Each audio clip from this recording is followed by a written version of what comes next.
You know that specific heavy feeling in your chest when you have a to-do list that is a mile long, and your response is to lie on the floor and stare at the ceiling? That's the freeze response. It's that paradox where the more you have to do, the less you actually get done. You feel guilty, you feel stressed, but you are physically incapable of starting.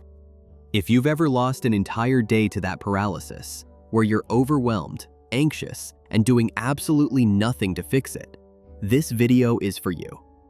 Because, full disclosure, that was me, 8 days ago, trying to write the script for this very video. It was bad, guys. It was really bad.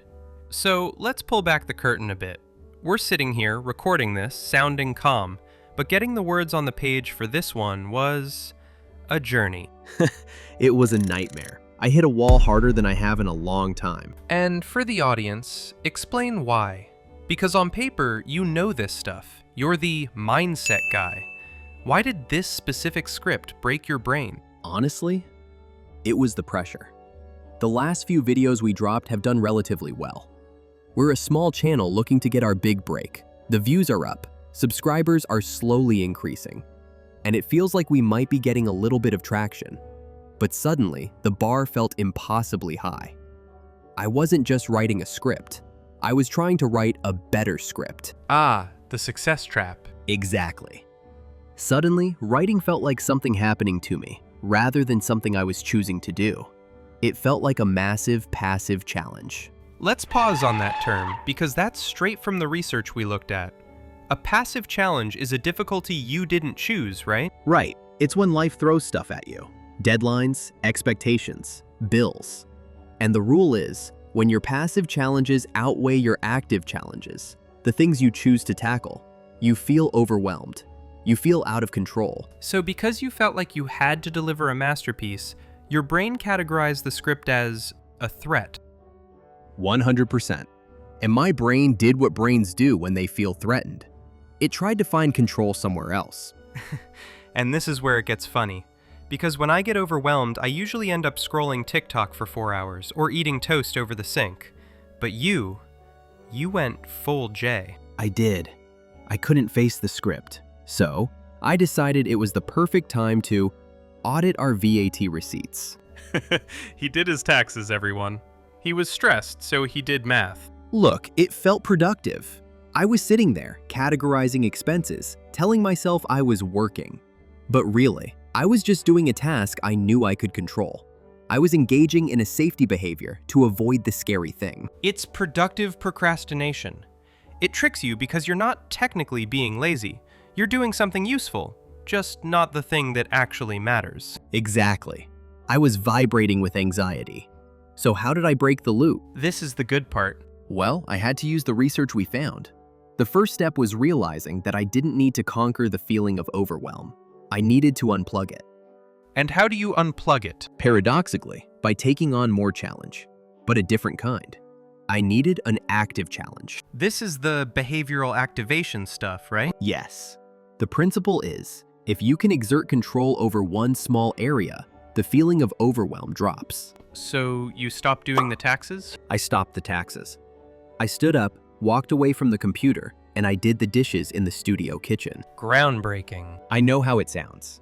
Doing the dishes won't write the script. That's what your brain screams at you. But here's the thing. Yes, dishes are technically a chore. But in that moment, I chose to do them. That's the difference. By finishing a small, physical task that I actively decided to tackle, I proved to my nervous system that I had agency. I wasn't helpless. Action kills anxiety. Exactly. Once the dishes were done, the panic had dialed down from a 10 to a 6. But I still had to write. And this is where I came in with the 1% rule. Right. You walked in, saw me staring at the blank screen, and you told me to stop trying to write the video. You were doing all or nothing thinking. If I can't write the whole thing perfectly, I won't start. And so you told me to just write the title. Right. The hardest part of any project is the first 1%. The friction is massive. But if you lower the bar so low that you can't fail, just opening the document or writing one sentence, you trick your brain. And it worked. I typed overwhelm video. Then I typed Jay is freaking out. And suddenly, I was writing. It's wild, right? You just have to start before the motivation arrives. We always think, I'll do it when I feel ready. You're never going to feel ready.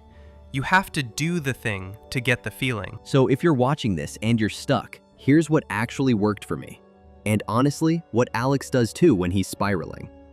First, check your ratio. If you're overwhelmed, it's because you have too many passive challenges piling up. The fix? Go find an active challenge. Do the dishes. Go for a walk. Lift something heavy. It doesn't matter what it is. As long as you chose it. Exactly. Prove to your brain you have control. Second, the 1% rule. Stop trying to finish. Just try to start. Open the document. Write one sentence. Send one email. Do the absolute smallest version of the task to break the freeze. And remember, even the mindset guy gets overwhelmed. It's not about being perfect. It's just about keeping the wheels turning. Exactly. We got the script done. We're recording it now. The system works. And on that note, all this talk about active challenges has made me starving. Lunch is on me. I feel like I conquered a mountain this week. What do you want? Lunch. Yeah, there's that sushi place, or the burger joint, or we could order Thai. I don't know. Jay, there are 42 restaurants on this app. So, just pick one. But if we get sushi, I might be hungry later. But if we get burgers, I'll feel sluggish. And this place has a 4.8 rating, but the delivery fee is $4.99. What if I pick the wrong one? I see.